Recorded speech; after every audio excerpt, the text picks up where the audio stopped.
الحمد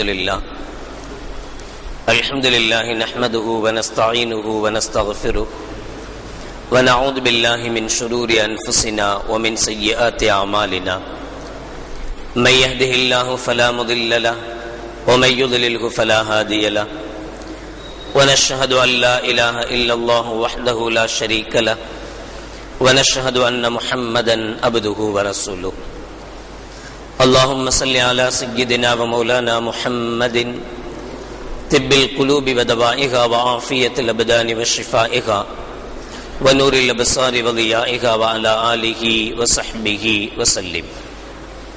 أما بعد فقد قال الله تعالى في القرآن العظيم والفرقان المجيد أعوذ بالله من الشيطان الرجيم بسم الله الرحمن الرحيم الشيطان يعدكم الفقر ويأمركم بالفحشاء والله يعدكم مغفرة منه وفضلا والله واسع عليم. قال النبي صلى الله عليه وسلم إذا مات الإنسان انقطع عنه عمله إلا من ثلاثة إلا من صدقة جارية أو علم ينتفع به أو ولد صالح يدعو له أو كما قال عليه الصلاة والسلام. صدق الله العظيم وصدق رسوله النبي الكريم. سبحانك لا علم لنا إلا ما علمتنا إنك أنت العليم الحكيم. رب اشرح لي صدري ويسر لي أمري واحلل عقدة من لساني يفقهوا قولي. புகழ் அனைத்தும் அல்லாஹ் ஒருவனுக்கே உரித்தாகட்டுமாக. ஸலாத் என்னும் கருணையும் சலாம் என்னும் ஈடேற்றமும் ஈருலக சர்தார் பெருமானார் ரசூலை கரீம் ஸல்லல்லாஹு அலைஹி வஸல்லம் அவர்கள் மீதும் அவர்களுடைய அடிச்சுவடுகளை கடுகளவும் பிசகாது வாழ்ந்து வந்த உத்தம சத்திய சஹாபாக்கள், தாபிஈன்கள், தபா தாபிஈன்கள், நபிமார்கள், வலிமார்கள், ஷஹீதுகள் மற்றும் நம் அனைவர்கள் மீதும் ஏனைய இஸ்லாமியர்கள் மீதும் என்றென்றும் நிலவட்டுமாக. ஆமீன். பேரன்பிற்கும் பெரும் மதிப்பிற்கும் உரிய பெரியோர்களே, அல்லாஹ்வின் நல்லடியார்களே, அல்லாஹ் ஜல்ல ஷானஹு வ தஆலாவின் மாபெரும் கிருபையினால் புனித ரமலான் மாதத்தை அடைந்து 23ஆம் நாள் நோன்பை நோற்றமர்ந்திருக்கிறோம். அல்ஹம்துலில்லாஹ். இன்று கொடுக்கப்பட்டிருக்கிற தலைப்பு வக்ஃபு பற்றிய சட்டங்கள். பொதுவாக வக்ஃப் என்பது ஒரு தர்மம். தர்மத்திலேயும் சதக்கத்தை ஜாரியா என்று சொல்லப்படக்கூடிய தொடர்படியாக நன்மைகள் வந்து சேரக்கூடிய ஒரு தர்மம். சில தர்மங்கள் உடனடியாக முடிந்து போகும். ஒருவருக்கு உணவளித்தோம், அவர் சாப்பிட்டு முடித்தார், அந்த நன்மை அதோடு முடிந்து விடுகிறது, பிறகு அது தொடர்வதில்லை. ஆனால் சதக்கத்தில் ஜாரியா என்கிற இந்த தர்மம் இருக்கிறதே, இது நிரந்தரமாக தொடர்படியாக வரக்கூடிய ஒரு தர்மம். பொதுவாக சதக்கா என்கிற தர்மத்தை பற்றி பல இடங்களிலே அல்லாஹ் ஜல்ல ஷானஹு வ தஆலா வலியுறுத்துவான். கண்மணி நாயகம் ஸல்லல்லாஹு அலைஹி வஸல்லம் அவர்களும் சொல்லி காட்டுவார்கள். இதனுடைய மேன்மையை தெரிந்து கொள்வதற்காக இப்னு அப்பாஸ் ரலியல்லாஹு தஆலா அன்ஹு அவர்கள் அறிவிப்பார்கள் ஒரு ஹதீஸை. மர்ர நபி ஸல்லல்லாஹு அலைஹி வஸல்லம் பிரஜுலின் முத்தஅல்லிகின் பிஇஸ்தாரில் கஅபா. ஸல்லல்லாஹு அலைஹி வஸல்லம் அவர்கள் மக்கா நகரில் இருக்கிற போது ஒரு மனிதர் காபாவுடைய திரைச்சீலையை பிடித்துக் கொண்டு அஸ்அலுக பிஹுர்மத்தி ஹாதல் பைத் அன் தக்ஃபிர லி, யா அல்லாஹ், இந்த புனிதமான காபத்துல்லாவின் கண்ணியத்தை கொண்டு, கண்ணியத்தை தவஸ்ஸுல் வைத்து, வசீலாவாக வைத்து நீ என்னுடைய பாவங்களை மன்னிப்பாயாக என்று கேட்டுக்கொண்டிருக்கிறார். இந்த காபாவுடைய பொருட்டால் என் பாவத்தை மன்னிப்பாயாக என்று அவர் கேட்கிறார். ஃபகால லஹு ரசூலுல்லாஹி ஸல்லல்லாஹு அலைஹி வஸல்லம், அவரை அழைத்து ஸல்லல்லாஹு அலைஹி வஸல்லம் அவர்கள் சொன்னார்கள், யா அப்தல்லாஹ், அல்லாஹ்வின் அடிமையே, சல் பி ஹுர்மத்திக, உன்னுடைய கண்ணியத்தை கொண்டே நீ அல்லாஹ்விடத்தில் கேள். காரணம் ஃபைன்ன ஹுர்மத்தல் முஃமின் அஅலமு இன்தல்லாஹி மின் ஹுர்மத்தி ஹாதல் பைத். ஈமான் கொண்ட ஒரு முஃமினுடைய கண்ணியம் அல்லாஹ்விடத்தில் இந்த பைத்துல்லா என்கிற காபத்துல்லாவின் கண்ணியத்தை விட உயர்ந்தது. காபத்துல்லாவின் கண்ணியத்தை விட ஒரு உண்மையான முஃமினுடைய கண்ணியம் அல்லாஹ்விடத்தில் மிக உயர்ந்தது. எனவே நீ உன்னுடைய பொருட்டால், யா அல்லாஹ், என்னுடைய கண்ணியத்தின் பேரில் எனக்கு மன்னிப்பளிப்பாயாக என்றே கேள் என ஸல்லல்லாஹு அலைஹி வஸல்லம் அவர்கள் சொன்னார்கள். அவர் சொன்னார், யா ரசூலல்லாஹ், இன்னலி தம்பன் அலீமன். இல்ல யா ரசூலல்லாஹ், நீங்க என்னமோ என்ன பெரிய ஆள் நினைச்சு வச்சிருக்கிறீங்க, பெரிய சாலிகான மனுஷன் நினைச்சு வச்சிருக்கிறீங்க, அதனால நீங்க என்னுடைய குர்மத்தை கொண்டு, என்னுடைய கண்ணியத்தை கொண்டு கேட்க சொல்றீங்க. உண்மையிலே என்னை பத்தி தெரிஞ்சீங்கன்னு அப்படி சொல்ல மாட்டீங்க. நான் ரொம்ப பெரிய பாவம் எல்லாம் செஞ்சிருக்கிறேன். நான் மிகப்பெரிய பாவம் செஞ்சிருக்கிறேன். ஸல்லல்லாஹு அலைஹி வஸல்லம் கேட்டாங்க, மம்மா தம்புக்க, என்னப்பா நீ அப்படி என்ன பாவம் செஞ்சுட்ட? இன்னலி மாலன் கசீரன், எனக்கு அல்லாஹ் ஜல்ல ஷானஹு வ தஆலா ரொம்ப பொருளை தந்திருக்கிறான், பணங்காசுகளை தந்திருக்கிறான். இன்ன மாஷியத்தி கசீரத்துன், கால்நடைகளும் ஆடுகளும் எனக்கு ரொம்ப இருக்கு. இன்ன ஹுயலி கசீரத்துன், குதிரைகளும் அதிகமாக இருக்கிறது. வலாக்கின் ரஜுல இதா சஅலனி ஷைஅன் மின் மாலி, ஆனால் யாராவது ஒருவர் என்னிடத்தில் வந்து யாசகம் கேட்டால் ஃபகஅன்ன ஷுகலத்தம் மின் நார் தஹ்ருஜு மின் வஜ்ஹி, என்னுடைய முகத்திலிருந்து நெருப்பு கங்குகள் தெறிக்க ஆரம்பித்து விடுகிறது. யாராவது என்கிட்ட வந்து கொடுங்க அப்படின்னு சொன்னாலே எனக்கு கோபம் வந்துருது. இத்தனைக்கு அல்லாஹ் எனக்கு தந்திருக்கிறான், எனக்கு பொருள் செல்வமும் தந்திருக்கிறான், எல்லா கால்நடை செல்வங்களும் தந்திருக்கிறான், எல்லா செல்வங்களும் என்கிட்ட இருக்கு. ஆனா இவ்வளவு இருந்தும் யாராவது ஒருத்தர் வந்து கொடுங்கன்னு சொல்லி கேட்டாலே எனக்கு நெருப்பு கங்கு பறக்குது, அந்த அளவுக்கு கோபம் வருது, கொடுக்கறதுக்கு மனசு வர்றதில்லை. இதை சொன்ன உடனே நபிகள் நாயகம் ஸல்லல்லாஹு அலைஹி வஸல்லம் சொன்னாங்க, எந்த மனிதனை பார்த்து உண்மையான முஃமின் இந்த பைத்துல்லாவை விட, இந்த ஹரமை விட, இந்த காபாவை விட அல்லாஹ்விடத்தில் உயர்வானவன் என்று ஸல்லல்லாஹு அலைஹி வஸல்லம் சொன்னார்களோ, அதே நபி இப்போது சொன்னார்கள், தனஹ அன்னி யா ஃபாசிக், அட பாவியே என்னை விட்டு தூர விலகிப்போ. லா தஹ்ரிக்னி பினாரிக், உன்னுடைய நெருப்பால் நீ என்னையும் கரித்து விடாதே. வல்லதி நஃப்ஸி பியதிஹி, என்னுடைய ஆன்மா எந்த இறைவன் கைவசம் இருக்கிறதோ அந்த அல்லாஹ்வின் சத்தியமாக, லவ் சும்த அல்ஃப ஆமீன், நீ 1000 வருடங்கள் நோன்பிருந்தாலும், வசல்லைத்த அல்ஃப ஆமீன், 1000 வருடங்கள் நீ தொழுதாலும், சும்ம முத்த, பிறகு நீ மரணித்தாலும், முத்த லஈமா, நீ அல்லாஹ்வுடைய சாபத்துக்குரியவனாகவே இறந்து போவாய். அல்லாஹ் உன்னை நரகத்திலே குப்புற வீழ்த்துவான் என கண்மணி நாயகம் ஸல்லல்லாஹு அலைஹி வஸல்லம் அவர்கள் சொன்னார். முஃமினுடைய ஹுர்மத், முஃமினுடைய கண்ணியம் இவ்வளவு உயர்ந்தது என்று சொன்ன ஸல்லல்லாஹு அலைஹி வஸல்லம், நான் ஒரு பகீல், நான் ஒரு கஞ்சன், எனக்கு அல்லாஹ் கொடுத்த பொருளிலிருந்து சதக்கா செய்வதற்கு மனமில்லை என்று சொன்ன உடனேயே நபிகள் நாயகம் ஸல்லல்லாஹு அலைஹி வஸல்லம் சொன்ன வார்த்தை, நீ 1000 வருடம் தொழுதாலும் சரி, 1000 வருடங்கள் நோன்பு வைத்தாலும் சரி, சதக்கா செய்யாத வரைக்கும் நீ சொர்க்கத்தில் புக முடியாது என்று கண்மணி நாயகம் ஸல்லல்லாஹு அலைஹி வஸல்லம் அவர்கள் சொன்னார்கள். ஒரு ரிவாயத்தில் வருகிறது, ஹஜ்ரத் ஈசா அலைஹிஸ்ஸலாத்து வஸ்ஸலாம் அவர்களுடைய காலத்தில் நடந்த ஒரு நிகழ்வை கண்மணி நாயகம் ஸல்லல்லாஹு அலைஹி வஸல்லம் அவர்கள் சஹாபாக்களுக்கு எடுத்துச் சொல்கிறார்கள். ஈசா அலைஹிஸ்ஸலாமுடைய காலத்தில் ஒருவன் இருந்தான், அவனுக்கு பெயர் மல்ஊன், சபிக்கப்பட்டவன் என்றுதான் பெயரே. ஏன் அவனுக்கு இந்த பெயர் வந்தது அப்படின்னு சொன்னா, தர்மம்னாலே என்னன்னு தெரியாது, அவனுக்கு தர்மமே செய்ய மாட்டான்.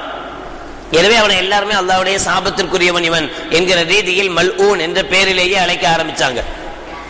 அந்த மல்ஊனிடத்திலே ஒருவர் ஒரு சந்தர்ப்பத்தில் போருக்காக போகக்கூடிய ஒருவர் மல்ஊனிடத்தில் வந்து, நீ ரொம்ப கருவியெல்லாம் வச்சிருக்கிற, போர் கருவிகள்லாம், வாள் வச்சிருக்கிற, கேடயம் வச்சிருக்கிற, எல்லாம் வச்சிருக்கிற, உன் வீட்டில் உட்காந்து சும்மா தூங்கிட்டு தான் இருக்குது, நான் போருக்காக போறேன், எனக்கு ஒரே ஒரு வாளை மட்டும் கொடு, நான் உன் பேரை சொல்லி நான் போய் ஜிஹாதில் கலந்துக்கிறேன் என்று அந்த சபிக்கப்பட்ட மல்ஊனிடத்தில் வந்து கேட்டார். அதுக்கு வழமை போல் அந்த மல்ஊன் தரமாட்டேன்னு சொல்லிட்டார். எப்பவுமே கொடுக்க மாட்டார், இப்பவும் கொடுக்கல, தரமாட்டேன்னு சொல்லிட்டார். இவர் திரும்பி வர்றார். திரும்ப போன வரை இவருக்கு என்ன மனசு மாறிச்சோ தெரியல, திரும்ப கூப்பிட்டு, சரி சும்மா தானே வீணா கிடக்குது, வாழைத்தானே கேட்கிற, சரி கொண்டு போ அப்படின்னு இருந்த வாழை எடுத்து அவர் கையில கொடுத்துட்டார். இவர் அந்த வாழை வாங்கிட்டு போறார், போருக்காக கிளம்பி போனார். இடையில ஈசா அலைஹிஸ்ஸலாம் அவர்கள் பார்க்கறாங்க, பார்த்துட்டு அவர்கிட்ட கேட்கிறாங்க, யார்கிட்ட வாழ் வாங்கிட்டு வரீங்கன்னு கேட்டாங்க. இப்படி மல்ஊன்ட்டு இருந்து வாங்கிட்டு வந்தேன்னு சொன்னார். ஈசா அலைஹிஸ்ஸலாத்துக்கு பெரிய ஆச்சரியமா போச்சு. அவரா, அந்த மனுஷனா கொடுத்தான், பரவாயில்லையே, ரொம்ப சந்தோஷப்பட்டாங்க. அப்ப ஈசா நபியோட ஒரு மிகப்பெரிய ஆபித், ஒரு வணக்கசாலி, எப்போதும் அல்லாஹ்வுடைய இபாதத்திலேயே திளைக்கிருக்கக்கூடிய ஒரு ஆபித், அவரும் ஈசா அலைஹிஸ்ஸலாம் கூட இருந்தார். இவங்க 2 பேரும் போகும்போது மல்ஊன் வழியில உட்கார்ந்துட்டு இருக்கிறான் வீட்டு வாசல்ல. இப்ப நேர மல்ஊன் ஈசா அலைஹிஸ்ஸலாமை நோக்கி ஓடி வந்தான். ஈசாவே தெரியுமா உங்களுக்கு கதை, நான் ஒரு வாளை கிஃப்ட் பண்ணியிருக்கேன் அல்லாஹ்வுக்காக வேண்டி அப்படின்னு அதை சொன்னான். ஈசா அலைஹிஸ்ஸலாத்தை சொல்லி காட்டினான்.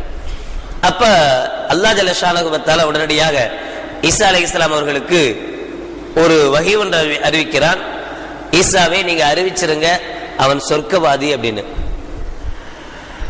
கூட இருந்த இந்த ஆபித் இருக்கிறாரு, இவருக்கு தாங்க முடியல, என்னடா இவன் இவ்வளவு பெரிய மோசக்கார பையன், இவனை போய் சொர்க்கவாதி அப்படின்னா அப்படி சொல்லி இவருக்கு மனசு ரொம்ப கஷ்டமா இருந்தது. அதனால என்ன செஞ்சாரு, இப்ப கூட இவருடைய மனசு மாறல. மல்ஊனை பார்த்து, விரண்டு போனி ஒதுங்கி போ, நீ பயங்கரமான கஞ்ச பைய, என் பக்கத்துல கூட வராத, உன் கஞ்சத்தனை எனக்கு ஒட்டிக்கும் அப்படிங்கிற மாதிரி இவர் விரட்டுறதுலேயே குறியா இருந்தார். அப்ப அல்லாஹ் ஜல்ல ஷானஹு வ தஆலா மறுபடியும் ஈசா அலைஹிஸ்ஸலாத்துக்கு வஹி அறிவிச்சு சொல்றான், இந்த ஆபித், இந்த வணக்கசாலி இருக்கிறாரே, அவர்கிட்ட நீங்க சொல்லுங்க, இந்த வணக்கத்தினால, இவர் செஞ்ச வணக்கத்துக்காக இவரும் சொர்க்கத்துக்கு போவார், சொர்க்கத்துல அவருடைய ஃப்ரெண்டா இருக்க போறவர் இந்த மல்ஊன் தான், இவர் தான் அவருக்கு ஃப்ரெண்டா இருக்க போறாரு அப்படின்னு சொன்ன உடனே அவருக்கு இன்னும் ஜாஸ்தி ஆகி போச்சு கோவம். இந்த பைய பக்கத்துல கூட வரக்கூடாதுன்னு நான் நினைச்சிட்டு இருக்கிறேன், இவன் தான் சொர்க்கத்துல எனக்கு கூட்டாளியா, தேவையில்லை அப்படின்னு அவர் கோபத்துல, இவன் தான் என் கூட சொர்க்கத்துல நண்பனா இருப்பான் அப்படின்னு சொன்னா எனக்கு அந்த சொர்க்கமே வேணான்னு அல்லாஹ் மறுபடியும் ஈசா அலைஹிஸ்ஸலாத்துக்கு வஹீயின் மூலம் அறிவிச்சு கொடுத்தா, மூசாவே, நான் ஒரு இபாதை, நான் ஒரு அடியானை ஏற்றுக்கொண்டேன், நான் ஏற்றுக்கொண்ட ஒருத்தனை இவர் மறுத்துட்டார். எப்ப இவர் அப்படி மறுப்புக்கு உள்ளானாரோ நான் அப்பவே முடிவு பண்ணிட்டேன், இவருக்குண்டான சொர்க்கம், இவர் இவ்வளவு காலம் எவ்வளவு இபாதத்துகள் செய்தாரோ, எவ்வளவு வணக்கம் புரிந்தாரோ, இவருக்கு என்ன சொர்க்கத்தை நான் முடிவு செய்திருந்தேனோ அந்த சொர்க்கத்தை அப்படியே இவருக்கு மாத்தி கொடுக்க போறேன். இப்ப இவர் என்னுடைய சொல்லை ஏத்துக்கல, நான் ஒரு கட்டளை இட்டேன், நீ சொர்க்கத்துக்கு போ, இவர் தான் நண்பரா இருப்பார், ஆனா என்னுடைய சொல்ல மீறி எனக்கு தேவையில்லைன்னு சொல்லிட்டார். இதுக்கப்புறம் நான் கொடுக்க தயார் இல்லை. அவனுக்கு என்ன நரகத்தை ஏற்பாடு செஞ்சு வச்சிருந்தேனோ, அந்த மல்ஊனுக்கு இவ்வளவு நாள் ஒண்ணுமே கொடுக்கலையே, அவனுக்காக எந்த நரகத்தை ஏற்படுத்தி வச்சிருந்தேனோ அந்த நரகத்தை இவனுக்கு கொடுத்துட்றேன், மாத்திட்டேன்னு சொல்லிடுங்க என்று ஈசா அலைஹிஸ்ஸலாத்து வஸ்ஸலாம் அவர்களுக்கு சொன்னதாக கண்மணி நாயகம் ஸல்லல்லாஹு அலைஹி வஸல்லம் அவர்கள் சொல்லி காட்டுவார்கள். ஆக இந்த தர்மம் என்பது ஒரு மனிதனுடைய தலையை மட்டுமல்ல, நரகத்திலிருந்தும் அவனை பாதுகாக்கும், நரகத்திலிருந்து அவனை சொர்க்கத்துக்கு மாற்றக்கூடிய பவர், அந்த சக்தி இந்த தர்மத்துக்கு இருக்கிறது என்று கண்மணி நாயகம் ஸல்லல்லாஹு அலைஹி வஸல்லம் அவர்கள் சொல்லி காட்டுவார்கள். இப்போது தர்மத்தினுடைய ஏராள வகைகள் இருந்தாலும் இதுல குறிப்பாக அபூ ஹுரைரா ரலியல்லாஹு தஆலா அவர்கள் அறிவிக்கிற பிரபலமான அந்த ஹதீஸில் கண்மணி நாயகம் ஸல்லல்லாஹு அலைஹி வஸல்லம் அவர்கள் சொல்வார்கள், ஒரு மனிதன் இறந்து போனால் 3 விஷயங்கள் மட்டுமே அவன் விட்டு போகிறான், மற்றபடி அவன் எதையும் எடுத்து போவதில்லை, கொண்டு போவதில்லை. ஒன்று, அவனுடைய சதக்கத்தை ஜாரியா என்று சொல்லக்கூடிய நிரந்தர தர்மம். இன்னொன்று, அவன் சிலருக்கு கல்வியை கற்றுக் கொடுத்தால் அந்த கல்வியை கொண்டு அவர்கள் அமல் செய்கிறார்கள் என்றால் அந்த அமலின் கூலி இறந்த பிறகும் இவருக்கு போய் சேர்ந்து கொண்டே இருக்கும். இன்னொன்று, வலதுன் சாலிஹுன் யதுஉ லஹு, இவருக்காக துஆ செய்யக்கூடிய ஒரு குழந்தை. இந்த சதக்கத்தை ஜாரியா நிரந்தரமான தர்மம் என்பதுதான் பொதுவாக இக்காலத்தில் இது இல்லை என்று சொல்கிற அளவுக்கு குறைந்து போயிருக்கிறது. முற்காலத்தை பொறுத்தவரை முன்னாடி எல்லாம் பல பள்ளிகள் இன்று இருப்பது, பல பள்ளிகள் கட்டப்பட்டிருப்பது எல்லாமே வக்ஃபுடைய சொத்துக்கள். அரசாங்க ரீதியாக இதனை நாம் கொஞ்சம் லேசாக ஆய்வு செய்து பார்க்கிற போது இப்போது இருக்கிற வக்ஃபு சொத்துக்களை மட்டும், யாரெல்லாம் புடிங்கிட்டு போனாங்களோ அதெல்லாம் இல்லாம, யாரெல்லாம் கபலீகரம் செஞ்சிட்டாங்களோ அதெல்லாம் இல்லாம, இப்போ கைவசம் இருக்கக்கூடிய, அரசாங்கத்தினுடைய கைவசம் இருக்கக்கூடிய வக்ஃபுடைய சொத்துக்களை மட்டும் விற்றால் ஒரு முஸ்லீம் கூட ஏழையா இருக்க மாட்டானா. அவ்வளவு வக்ஃபுடைய சொத்துக்கள் இன்னைக்கும் இருக்கு. ஏன்னா அந்த அளவுக்கு முற்காலத்தில் இருந்தவங்க வக்ஃபு செஞ்சாங்க, சதக்கத்தை ஜாரியா என்று சொல்லக்கூடிய அந்த நிரந்தரமான தர்மத்திற்கு ஆசைப்பட்டாங்க. இஸ்லாத்தில் முதலாக வக்ஃபு செய்த மிகப்பெரிய புண்ணியம், பாக்கியம் ஹஜ்ரத் உமர் ரலியல்லாஹு தஆலா அவர்களை சார்ந்தது. இப்னு உமர் ரலியல்லாஹு தஆலா அவர்கள் அறிவிப்பார்கள், புகாரி, முஸ்லிம் போன்ற அனைத்து கிரந்தங்களிலேயும் பதியப்பட்டிருக்கிற ஒரு ஹதீஸ், அஸாப உமர் அர்தம் பி கைபர், கைபருடைய யுத்தத்திற்கு உமர் ரலியல்லாஹு தஆலா அவர்கள் போயிருந்தாங்க. அந்த யுத்தம் முடிந்த பிறகு கைபருடைய கனிமத்து பொருட்கள் வந்தது. அந்த கனிமத் பொருளை நபிகள் நாயகம் ஸல்லல்லாஹு அலைஹி வஸல்லம் யாரெல்லாம் போர்ல கலந்துக்கிட்டாங்களோ அவங்களுக்கு எல்லாம் பிரிச்சு கொடுத்தாங்க. அப்படி பிரிச்சு கொடுக்கும் போது சம்ஹ் என்று சொல்லக்கூடிய ஒரு இடம், ஒரு பூமி, இது உமர் ரலியல்லாஹு தஆலா அவர்களுக்கு கிடைச்சது. உமர் ரலியல்லாஹு தஆலா கொடுத்தாங்க. ஃபஅதன் நபிய ஸல்லல்லாஹு அலைஹி வஸல்லம் யஸ்தஅமரஹு ஃபீஹா, இந்த விஷயத்துல இந்த பூமியை என்ன செய்யலாம் அப்படின்னு ஆலோசனை கேட்பதற்காக உமர் ரலியல்லாஹு தஆலா ஸல்லல்லாஹு அலைஹி வஸல்லம் கிட்ட வந்தாங்க. வந்து ஃபகால யா ரசூலல்லாஹ் இன்னி அஸப்து அர்தம் பி கைபர் லம் அஸப் மாலன் கத்து ஹுவ அன்ஃபஸு இன்தி மின்ஹு. இதையும் சொல்லியே காட்டுறாங்க, யா ரசூலல்லாஹ் இதுவரைக்கும் எனக்கு எவ்வளவு சொத்துக்கள் இருக்கோ, எனக்கு என்ன பெருமானம் உண்டான இடங்கள் பொருட்கள் இருக்கோ அதெல்லாம் விட இப்ப நீங்க ஹைபர்ல தந்திருக்கிறீங்களே இந்த இடம் ரொம்ப சிறப்பான இடம், ரொம்ப மெயினான இடத்துல இருக்கு, நல்ல வருவாய் உள்ள ஒரு இடமாக தெரியுது, என்கிட்ட இருக்கிறதுல ஒரு நல்ல பொருள் இருக்குன்னா இப்ப இந்த இடம் தான், வேற எந்த இடமும் இல்லை. என்கிட்ட இருக்கக்கூடிய மற்ற பொருட்கள் எல்லாம் இதை விட ரொம்ப ரொம்ப சீப்பானது தானே தவிர இது மட்டுமே ரொம்ப உயர்தரமான ஒரு இடம். அப்படிப்பட்ட ஒரு கண்ணியத்தை அல்லாஹ் எனக்கு தந்திருக்கிறான். இப்ப நான் அந்த இடத்தை என்ன செய்யணும்? இது ஏன் இந்த கேள்வி வந்ததுன்னு சொன்னா அல்லாஹ் ஜல்ல ஷானஹு வ தஆலா சொல்வான், லன் தனாலுல் பிர்ர ஹத்தா துன்ஃபிகு மிம்மா துஹிப்பூன். நீங்கள் எதை விரும்புகிறீர்களோ அதை செலவு செய்யாதவரை முஃமினாக முடியாது. அதனால்தான் அபூ தல்ஹா ரலியல்லாஹு தஆலா அன்ஹு இந்த ஹதீஸ் வந்த உடனேயே கண்மணி நாயகம் ஸல்லல்லாஹு இந்த ஆயத் வந்த உடனே ஸல்லல்லாஹு அலைஹி வஸல்லம் அவர்களிடத்தில் ஓடி வந்து, யா ரசூலல்லாஹ், எனக்கு ரொம்ப ரொம்ப பிடித்தமானது என்று சொல்லிக்கொள்ள பைரஹா என்கிற ஒரு தோட்டம் இருக்கிறது. எனக்கு இருக்கிற பொருட்கள்லேயே இதுதான் ரொம்ப எனக்கு பிடித்தமான பொருள், பைரஹா என்கிற தோட்டம். இந்த பைரஹா என்கிற தோட்டத்தை நான் அல்லாஹ்வுக்காக கொடுக்கணும்னு நினைக்கிறேன். ஏன்னா அல்லாஹ் சொல்லியிருக்கான், நீ விரும்பக்கூடியதை கொடுன்னு. அதனால நான் இதை கொடுக்க விரும்புறேன். நபிகள் நாயகம் ஸல்லல்லாஹு அலைஹி வஸல்லம் சொன்னாங்க, யாருக்கு கொடுக்க போறீங்க? நீங்க யாருக்கு கொடுக்க சொல்றீங்களோ அவங்களுக்கு கொடுக்குறேன். நீ யாருக்கோ கொடுக்கறத விட உன்னுடைய சொந்த பந்தங்களுக்கு கொடு, எவ்வளவு கஷ்டப்பட்டவங்க இருக்கிறாங்க அவங்களுக்கு கொடு என்று நபிகள் நாயகம் ஸல்லல்லாஹு அலைஹி வஸல்லம் வழிகாட்டினாங்க.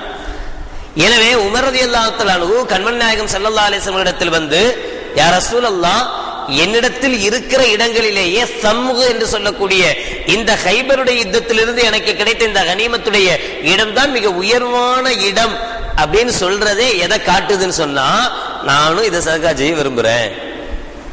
ஏன்னா நீங்க சொல்லியிருக்கீங்க அல்லாஹ் சொன்னதாக சிறந்ததைத்தான் கொடுக்கணும்னு சொல்றீங்க, என்கிட்ட இதுதான் சிறந்தது என்றுதான் நபிகள் நாயகம் ஸல்லல்லாஹு அலைஹி வஸல்லம் வந்து கேட்கிறார், என்ன செய்யலாம்.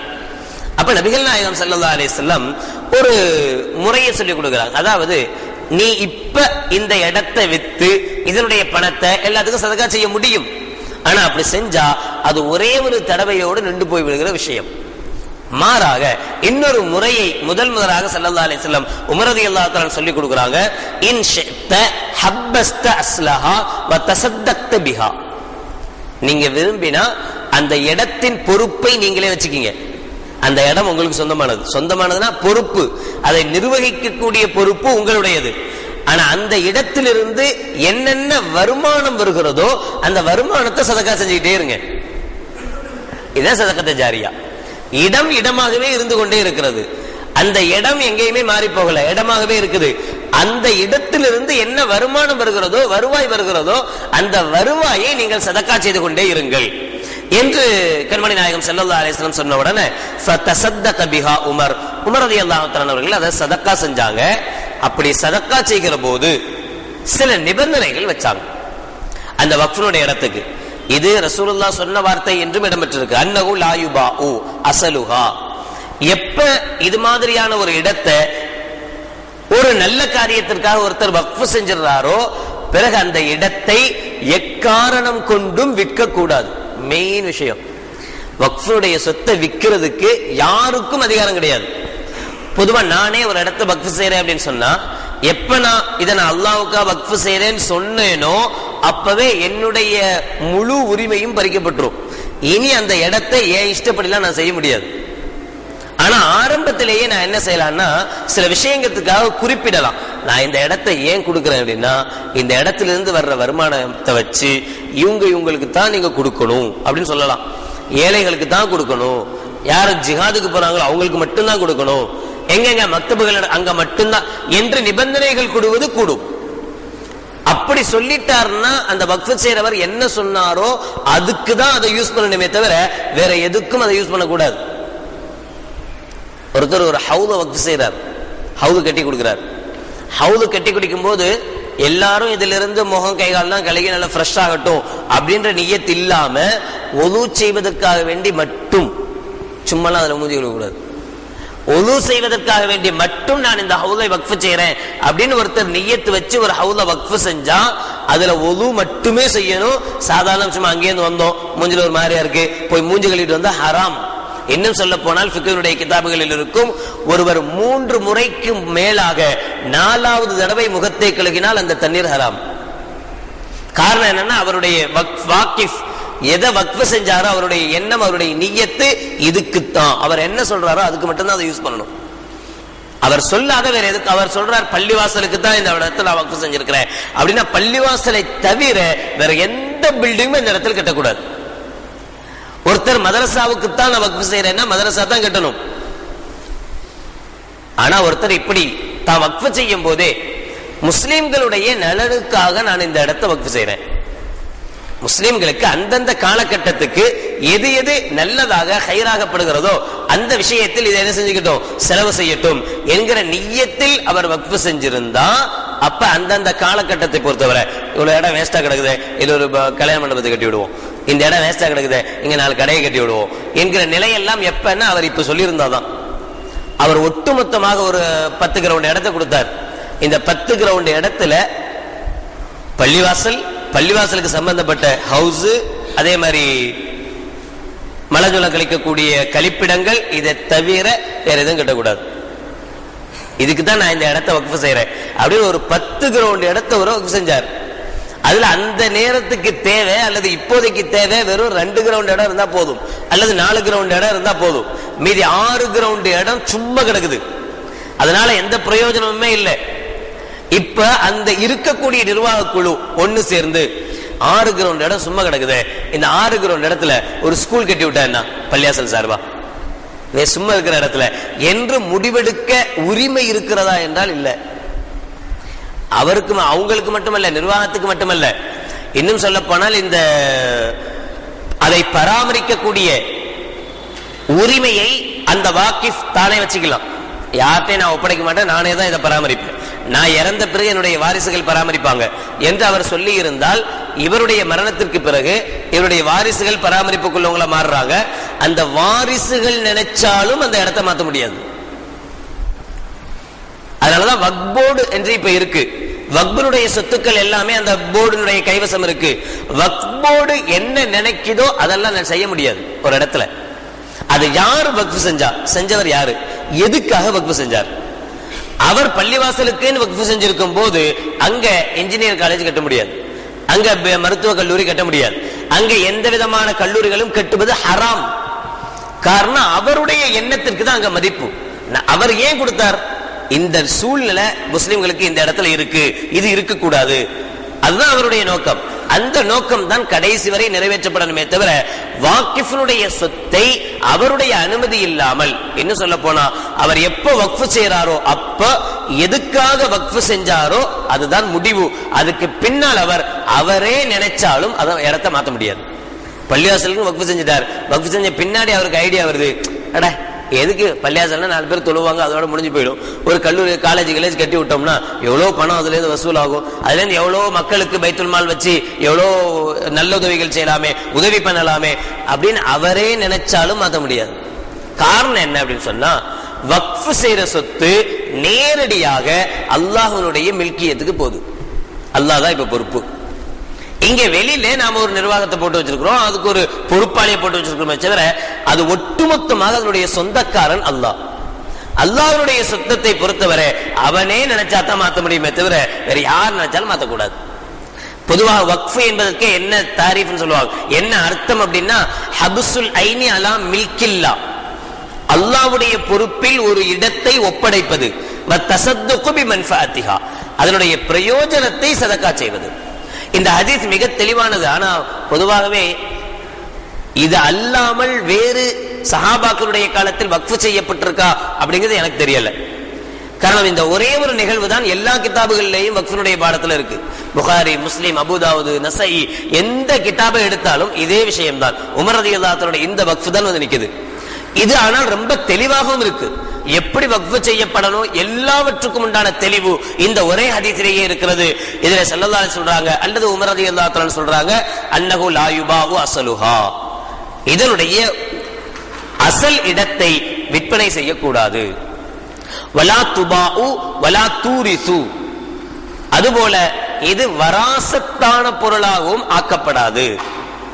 நான் ஒரு இடத்தை வக்ஃப் செஞ்சிட்டேன், நான் இறந்த பிறகு என் பிள்ளைக்கு அந்த சொத்து போகாது, அது வக்ஃபுன் லில்லாஹி தஆலா, என் சொத்துல அது வரவே வராது. வலா தூரிசு, அது வராசத்தான பொருளாகவும் ஆக்கப்படாது. வலா தூஹிபு, அதை யாருக்காவது ஹிபத்தாக அன்பளிப்பாகவும் கொடுக்கப்படக்கூடாது. அந்த இடத்தை பிறகு டைம் வந்த பிறகு பாவம் அவங்க அத்தா தான் வக்ஃபு செஞ்சாரு, பிள்ளை இன்னைக்கு இந்த பாடுபடுறான் பாவம், அதுல இருந்து கொஞ்சம் இடத்த ஒரு 2 ஏக்கர் இடத்த அல்லது 2 கிரவுண்ட் இடத்த பிள்ளைக்காக ஒதுக்கிடலாம். அவங்க அத்தா தானே வக்ஃபு செஞ்சாரு. 10 கிரவுண்ட் இடத்த பள்ளியாசலுக்கு அவங்க அத்தா தான் கொடுத்திருக்கிறார். அவங்க அத்தா தான் 10 கிரவுண்ட் இடத்தையும் பள்ளியாசலுக்குன்னு வக்ஃபு செஞ்சிருக்கிறார். இப்ப அவருடைய பிள்ளைகள் பார்த்தா ரொம்ப சிரமப்படுறாங்க, பாவம் ரொம்ப கஷ்டப்படுறாங்க, அடுத்தவங்கள்ட்ட போய் நிக்க வேண்டிய சூழல்கள் அந்த குழந்தைங்களுக்கு இருக்கு. அப்படிங்கும் போது இவ்வளவு செஞ்சிருக்கிறாரு, இந்த இடமும் எக்ஸ்ட்ரா தானே இருக்கு, 8 கிரவுண்ட் மட்டும் பள்ளியாசலுக்கு வச்சுக்குவோம், 2 கிரவுண்ட் அந்த பிள்ளைகளுக்காக கொடுப்போம் அப்படின்னு முடிவு செய்ய முடியாது. வலா தூஹிபு, யாருக்கும் ஹிபத்தாக யாருக்கும் அன்பளிப்பாக அந்த இடத்தை கொடுக்கப்படக்கூடாது. அதே மாதிரி அதிலிருந்து வரக்கூடிய அந்த மன்ஃபாத்தை அந்த பிரயோஜனத்தை யாருக்கெல்லாம் செலவழிக்கணும் என்கிற உரிமையும் வக்ஃப் செய்யக்கூடியவருக்கு இருக்கு. ஃபதஸத்தக பிஹா, உமர் ரலியல்லாஹு தஆலா அன்ஹு சொன்னாங்க, இந்த இடத்தினால் வரக்கூடிய பிரயோஜனத்தை ஃபில் ஃபுகரா, ஏழைகளுக்கு செலவு செய்யணும், வஃபில் குர்பா, சொந்தக்காரர்களுக்கு செலவு செய்யணும். இதுல 2 விதமான சொற்கள் இருக்கு. ஒன்னு உமர் ரலியல்லாஹு தஆலாவுடைய சொந்தத்தில் இருக்கக்கூடிய ஏழைகள் என்கிற அர்த்தம், அல்லது கண்மணி நாயகம் ஸல்லல்லாஹு அலைஹி வஸல்லம் உடைய கராபத், கராபத்து நபி ஸல்லல்லாஹு அலைஹி வஸல்லம் ஸல்லல்லாஹு அலைஹி வஸல்லம் உடைய கராபத்துகளுக்கு அந்த இடத்தினுடைய மன்ஃபாஅத்தை கொடுக்கலாம்ங்கற அர்த்தம். ஆக வல் குர்பா வஃபிர் ரிகாபி, அடிமைகளை உரிமை விடுவதற்காக இந்த பணத்தை செலவழிக்கலாம். வஃபி சபீலில்லாஹ், அல்லாஹ்வுடைய பாதையில் ஜிஹாதுக்காக போறவர்களுக்காக இந்த பணத்தை கொடுக்கலாம். வப்னி சபீல், இன்னும் வழிப்போக்கர்களுக்காக. ஒருத்தர் வெளிநாட்டுல வெளியூர்ல இருந்தார், பெரிய பணக்காரர், இங்க வந்த இடத்துல அவருடைய பணம் எல்லாம் போயிடுச்சு, இப்ப நிராயுதபாணியா நிக்கிறாரு, இவருக்கும் இதுல இருந்து என்ன செய்யலாம், பணங்காசுகள் கொடுக்கலாம். வப்னி சபீல் வல் லைஃபி, அதுபோல விருந்தாளிகள் வர்றாங்களே அந்த விருந்தாளிகளுக்கும் இதுல இருந்து செலவு செய்யலாம். இந்த நிபந்தனை இருந்தாதான் வக்ஃபு சொத்திலிருந்து விருந்தாளிக்கு சோறு போடணும். இந்த நிபந்தனை இல்லாத பட்சத்தில் வக்ஃப் செய்யப்பட்ட ஒரு இடத்துல அதிலிருந்து வரக்கூடிய மன்ஃபாத்துல பிரயோஜனத்துல, நான் அண்ணன் வந்தாரு, எங்க மாமா வந்தாரு, எனக்கு தெரிஞ்சவர் வந்தாரு, அவருக்கு டீ வாங்கி கொடுக்குறேன், அவருக்கு வடை வாங்கி கொடுத்தேன், அவருக்கு பிரியாணி வாங்கி கொடுத்தேன், இதெல்லாம் இந்த கணக்குல எழுத முடியாது.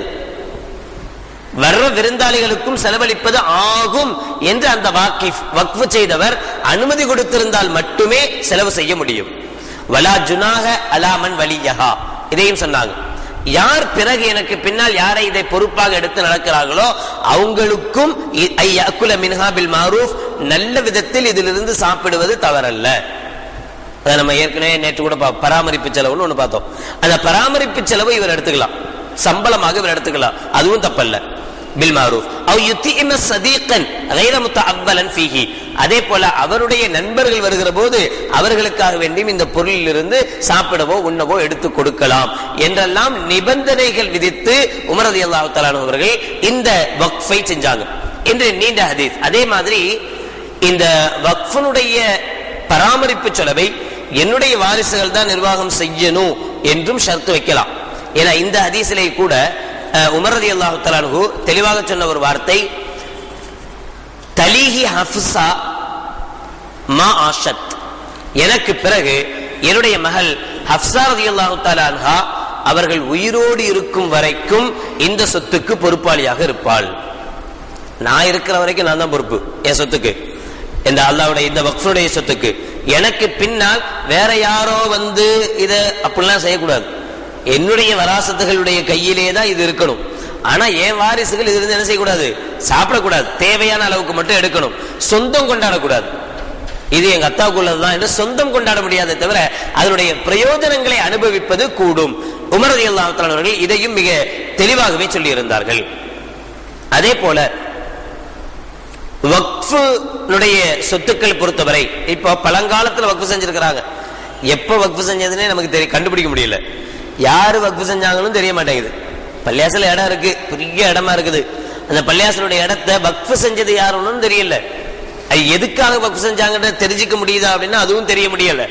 இடம் வக்ஃபோர்டுக்கு சொந்தம், அது மட்டும் தான் நமக்கு தெரியுதே தவிர யார் செஞ்சாங்க, என்ன செஞ்சாங்க, எதுக்காக வக்ஃப் செஞ்சாங்க, இந்த நிலவரம் எதுவுமே தெரியாத பட்சத்தில் இந்த இடத்தை எப்படி மாத்தலாம்? இப்ப பள்ளியாசல்ல இவ்வளவு பெரிய பள்ளி தேவையில்ல, பாதி அடிச்சுட்டு பாதி பள்ளியாசல் வச்சுக்குவோம், மீதிய மண்டபமா கட்டிக்குவோம், மீதிய ஸ்கூல் கட்டிக்கலாம், முஸ்லீம் ஹையர் செகண்டரி ஸ்கூல் கட்டுவோம் என்றெல்லாம் முடிவெடுக்கிற உரிமை யாருக்கு இருக்குதுன்னு சொன்னா காதி, சீஃப் காசின்னு சொல்லுவோமா இல்லையா, அவருக்கு தான் அந்த உரிமை. வக்ஃபுடைய சொத்துக்களை பொறுத்தவரை காசி தான் முடிவெடுக்கணும், வக்ஃபோடு முடிவெடுக்க கூடாது.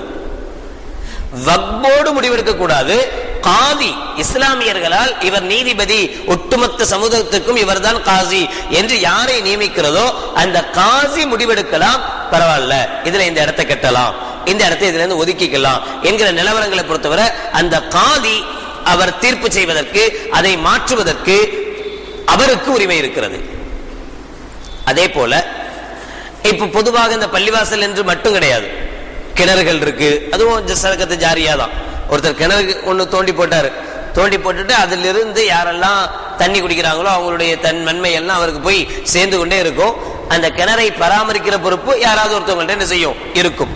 அப்ப அவர் என்ன நியத்தில் அந்த கிணறை வக்ஃப் செய்தாரோ அந்த நியத்துக்கு அந்த கிணறு பயன்பட வேண்டும். இப்ப பல பேர் பள்ளிவாசலுக்கு குர்ஆன் வக்ஃப் செய்வாங்க, குர்ஆன் வாங்கிட்டு வந்து பள்ளிவாசல் கொண்டு வந்து வச்சுட்டு போயிடுறது. இப்ப இந்த குர்ஆனை இப்ப ஒருத்தர் குர்ஆனை கொண்டு வந்து மஸ்ஜித் மாமூருக்காக நான் வக்ஃப் செய்யறேன் அப்படிங்கிற நியத்துல வச்சுட்டு போயிட்டாருன்னு வச்சுக்குவோம். இப்ப அவர் மஸ்ஜித் மாமூருக்காக என்று சொல்லி வச்ச பிறகு நாம என்ன நினைக்கிறதுனா, அல்லாஹ் இவ்வளோ குர்ஆன் இருக்கு, மஸ்ஜித் மாமூருக்கு இவ்வளோ குர்ஆன் தேவையா, எவ்வளவு வேஸ்டா போகுது, பக்கத்துல ஒரு சின்ன பள்ளி ஒண்ணு இருக்கு, அந்த பள்ளி அதுல குர்ஆனே இல்லை, இங்கிருந்து ஒரு 10-20 குர்ஆன் எடுத்து அங்க வச்சிருவோம் என்று நிர்வாகமே முடிவு செய்தாலும், ஒருவேளை அவர் வக்ஃபுன் லி மஸ்ஜித் மாமூர், மஸ்ஜித் மாமூருக்குண்டான வக்ஃபு என்று அவர் வக்ஃபு செய்திருந்தால் அதை இடமாற்றம் செய்வதற்கு யாருக்கும் உரிமை கிடையாது, இங்கதான் இருக்கணும். இப்படி வக்ஃபு செஞ்சிருக்கிறார். வக்ஃபுன் லில்லாஹி தஆலா. பொதுவாக நீங்க குர்ஆன்ல இந்த வார்த்தையை பார்க்கலாம். இப்ப சவுதியில இருந்தா குர்ஆன் வாங்கிட்டு வருவாங்க, அதெல்லாம் பாத்தீங்கன்னா வக்ஃபுன் லில்லாஹி அப்படின்னு முத்திரை குத்திருப்பாங்க. அல்லாஹ்வுக்காக இது வக்ஃபு, அல்லாஹ்வுக்காக இது வக்ஃப் செய்யப்பட்டிருக்கு. இப்ப இதை பொறுத்தவரை நோக்கம் என்னன்னா குர்ஆன் ஓதப்படணும், இங்க உள்ளவங்க தான் ஓதணும், அங்க உள்ளவங்க தான் ஓதணும், இந்த பள்ளியில தான் இருக்கணும், அந்த பள்ளியில தான் இருக்கணும், எந்த விதமான ஒரு இதுவும் கிடையாது. எங்க இருந்தாலும் சரி குர்ஆன் ஓதப்படணும் என்பது மட்டும்தான் அவங்களுடைய நோக்கம். அதனாலதான் போறவங்களுக்கு எல்லாம் கொடுக்குறாங்க. வீட்டுல கொண்டு போய் வச்சுக்கலாம், தப்பில்லை, வீட்டுல வச்சு ஓதலாம், தப்பில்லை. வக்ஃப்னு ஐயோ பள்ளியாசலுக்கு தானே சொந்தம் அப்படின்னு பள்ளியாசல கொண்டு போய் கொடுக்க வேண்டிய அவசியம் இல்லை. நாமளே நம்ம வீட்டிலேயே வச்சு அதை யூஸ் பண்ணலாம், உபயோகப்படுத்தலாம். ஆனா இங்க நம்ம ஏரியாவை பொறுத்தவரை நாம நம்மளுடைய ஜனங்கள் குர்ஆனை கொண்டு வந்து கிஃப்ட் பண்றதுக்கு மெயின் காரணம் என்ன, பள்ளியாசல்ல ஓதப்படணுங்கிறதுக்கு தான். நான் பள்ளியாசலுக்கு வக்ஃப் செய்றேன், மஸ்ஜித் மாமூர்ன்ற நியத்து இல்லாவிட்டாலும் கூட பள்ளிவாசலுக்கு நான் கொடுக்கறேன் என்கிற நியத்துல தான் கொடுப்பாங்க. அதனாலதான் பள்ளிவாசல்ல இருக்கிற குர்ஆனை என் வீட்டுல குர்ஆன் இல்லை அதனால கொண்டு போயிடுறேன் அப்படின்னு வீட்டுக்கு கொண்டு போக முடியாது. நபிகள் நாயகம் ஸல்லல்லாஹு அலைஹி வஸல்லம் சொல்லுவாங்க, உங்களுக்கு ஏழ்மை வரணும்னு ஆசையா இருக்கா? அப்படி யாரும் ஆசைப்பட மாட்டோம், இன்னும் வேணும்னு ஆசைப்படுவோம். ஒருவேளை உங்களுக்கு பெரிய சொத்து, நீங்க பெரிய கோடீஸ்வரன், ஆனா கொஞ்ச நாள்லயே பிச்சைக்காரன் ஆகணும்னு உங்களுக்கு ஆசையா இருக்கா? ஒன்னும் தேவையில்லை, பள்ளிவாசல் இருக்கக்கூடிய தொடப்பம் இருக்கா இல்லையா, சாதாரணமா கூட்டுற தொடப்பம், அந்த தொடப்பத்தினுடைய ஒரு குச்சியை கொண்டு வந்து உங்க வீட்டுல வைங்க, ஆட்டோமேட்டிக்கா வருமா வந்துடும் சொல்லுவாங்க. பள்ளிவாசலுக்கு சொந்தமான சர்வசாதாரண ரொம்ப மோசமாக கருதக்கூடிய ஒரு விளக்குமாறு, அதனுடைய ஒரு குச்சி உங்க வீட்டுக்குள்ள வந்தாலும் வீட்டில் இருக்கிற பணம் ஒட்டுமொத்தையும் இழுத்துட்டு போயிடும். அதனாலதான் பள்ளிவாசலுடைய சொத்துக்களுடைய விஷயத்திலேயும் வக்ஃபுடைய சொத்துக்களுடைய விஷயத்திலேயும் ரொம்ப உஷாரா இருக்கணும். அதனுடைய ஒரு பகுதியை நம்ம பொருளோடு சேர்த்தாலே நமக்கு முசீபத்து ஆரம்பிச்சிருச்சுன்னு அர்த்தம். பல பேருடைய நிலைமைகளை நம்ம பார்த்திருக்கலாம். கொடி கட்டி பறந்தவங்களா, முத்தவள்ளியா இருந்தார், அப்படி இருந்தார், இப்படி இருந்தார் அப்படின்லாம் பெரிய பெரிய இருந்திருப்பார். ஆனா அவங்களுடைய பின்னால் வரக்கூடிய காலங்களை பார்த்தீங்கன்னா ரொம்ப மோசமான காலங்களாக போயிருக்கும். எத்தனையோ இடங்கள்ல அல்லாஹ் பாதுகாக்கணும், பல இடங்கள்ல பல பள்ளிகள்ல இந்த நிலை, அதாவது இந்த பதவியை பிடிக்கணும் என்பதும் நிர்வாகத்தை பிடிக்கணும் என்பதும் மிக மோசமான சூழ்நிலைக்கு போய்கிட்டு இருக்கு. வக்ஃப் என்பதும் அப்படித்தான் போய்கிட்டு இருக்கு, வக்ஃப் போர்டு என்பதும் அப்படித்தான் போய்கிட்டு இருக்கு. அதை நிர்வகிப்பதெல்லாம் காரணம் அந்த வக்ஃபுடைய சொத்துக்கள் பாதுகாப்பு என்பதெல்லாம் இரண்டாவது பிரச்சனை. அது ஒரு பதவி, ஒரு கண்ணியமான ஒரு பதவி, ஒரு உயர்தரமான ஒரு பதவி, இதற்காக வேண்டுமே. ஆனா சாதாரண பதவியை பெற்றுக்கொள்வது சாதாரண விஷயம் அல்ல. கண்மணி நாயகம் ஸல்லல்லாஹு அலைஹி சொல்றாங்களே, குல்லுக்கும் ராயின் வ குல்லுக்கும் மஸ்ஊலுன் அன் ரஇய்யதிஹி, நீங்கள் ஒவ்வொருவரும் பொறுப்புதாரி, உங்கள் பொறுப்பை பற்றி நிச்சயம் விசாரிக்கப்படுவீர்கள். ஏன் உமர் ரலியல்லாஹு அன்ஹு வேஷம் போட்டுக்கிட்டு ஊரெல்லாம் சுத்தினாங்க? எதுக்காக போனாங்க? எங்கேயாவது யாருக்காவது கஷ்டம் ஏற்பட்டா அல்லாஹ் என்னதான் கேட்பான், இப்படி கேட்க மாட்டான். இப்படி சொல்லி தப்பிச்சுக்க முடியாது. யா அல்லாஹ், நான் இங்கதான் ஆட்சி பண்ணேன், ஆனா இந்த இடம் எவ்வளவு பெருசா இருக்கு, சுற்றளவு எவ்வளவு இருக்கு, எல்லா இடத்துக்கும் போய் யார் யாருக்கு என்னென்ன கஷ்டம் நான் என்ன பார்த்துட்டா வந்துட்டு இருக்க முடியும்? அதனால இருக்கிற இடத்துக்கு என்ன பிரச்சனைகள் வருதோ அதை மட்டும் நான் சால்வ் பண்றேன், நான் போய் தேட மாட்டேன் என்று ஒரு அமீர், ஒரு தலைவர் சொல்ல முடியாது. எப்ப அவர் நான் தலைமையை ஏத்துக்கிறேன் என்று சொல்றாரோ அப்பவே அவர் மண்டையில விழுந்துருது. இவ்வளவு சுற்றுவட்டாரத்தில் இருக்கிற யாருக்கு என்ன பிரச்சனை வந்தாலும் நீ தான் தீர்த்து வைக்கணும், அந்த பிரச்சனைகளுக்கு தீர்வு சொல்லி ஆகணும். அதனாலதானே உமர் ரலியல்லாஹு தஆலா மாறு வேடங்கள் போட்டுக்கிட்டு நகர்வலம் வந்தாங்க, சுத்தி பார்த்தாங்க, யாருக்காவது ஏதாவது கஷ்டங்கள் இருக்கா, ஏதாவது பிரச்சனைகள் இருக்கா. அப்படி வரும்போதுதான் உமர் ரலியல்லாஹு தஆலா அவர்களால் தெரிந்து கொள்ள முடிந்தது. ஒரு பெண் கவிதை பாடிக்கொண்டிருக்கிறாள், அல்லாஹ்வுடைய அச்சம் மட்டும் எனக்கு இல்லாமல் போயிருந்தால் என்னுடைய கட்டில் இன்று ஆடிக்கொண்டிருக்கும் அப்படின்றா. என்ன இது, எவருக்கு என்ன விஷயம் அப்படின்னு விசாரிக்க ஆரம்பிக்கிறாங்க. அப்ப தெரிய வருது அவருடைய கணவர் ஜிஹாதுக்கு போயிட்டார், அல்லாஹ்வுடைய பாதையில அவர் பாட்டுல கிளம்பி போயிட்டார். இங்க அவருடைய மனைவி இருக்கிறா, தனியா இருக்கிறா. போய் பல வருடங்கள் ஆயிப்போச்சு, இன்னும் அவர் திரும்பி வரல. அப்ப அந்த பெண் படிக்கிற கவிதை சொல்கிறது, அல்லாஹ்வுடைய பயம் எனக்கு இல்லையானால் நான் விபச்சாரத்துக்கு போயிருப்பேன், என் கட்டில் ஆடி இருக்கும் என்றால் நான் விபச்சாரத்துக்கு போயிருப்பேன். அல்லாஹ்வை பயந்ததனால இந்த மனுஷன் வருஷ கணக்கில் போனாலும் நான் சும்மா உட்கார்ந்துட்டு இருக்கிறேன் என்று அவள் படித்தா. உடனே உமர் ரலியல்லாஹு தஆலா மகள் ஹப்ஸா ரலியல்லாஹு தஆலா வந்து கேட்டாங்க, ஒரு பெண் ஒரு கணவனை தவிர்த்து இல்லாம எவ்வளவு காலம் வாழலாம், எவ்வளவு நாள் இருக்கலாம்? ஹப்ஸா ரலியல்லாஹு தஆலா இப்படி கை காட்டினாங்க. உமர் ரலியல்லாஹு தஆலா இதை 4 மாதம் என்று புரிந்தார்கள்.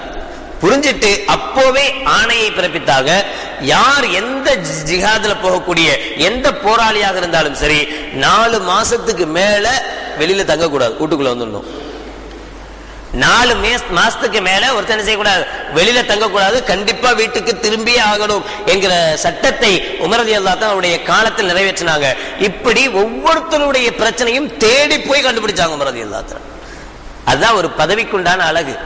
ஒரு பதவியை நாம் கேட்டு பெறுவது சாதாரண விஷயம் அல்ல, அந்த பதவிக்கு தகுந்தவர்களாக நம்மை மாற்றிக்கொள்வது. வக்ஃபினுடைய சொத்துக்களை பொறுத்தவரை மிக நீண்ட சட்டங்கள்.